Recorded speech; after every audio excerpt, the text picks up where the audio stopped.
Peperangan antara Rusia-Ukraina terus memanas, masing-masing memberikan kekuatannya dengan pasokan senjata dan amunisi. Serangan yang hampir sama poinnya namun membuat Ukraina tak menyerah melawan Rusia. Padahal, Rusia terkenal dengan teknologi senjata militer yang canggih. Kini Ukraina melancarkan aksinya dengan menghancurkan 2 truk pasukan Rusia.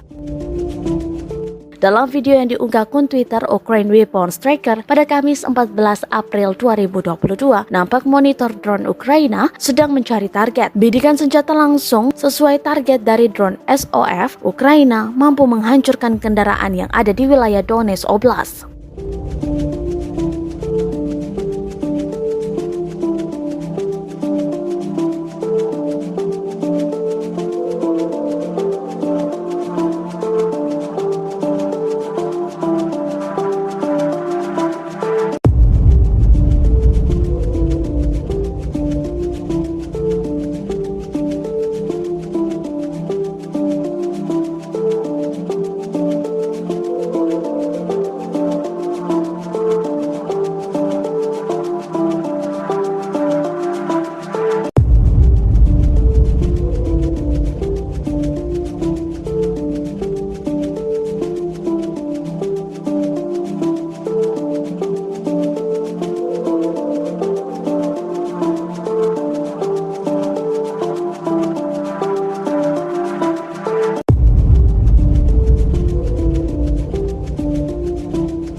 Terima kasih sudah nonton.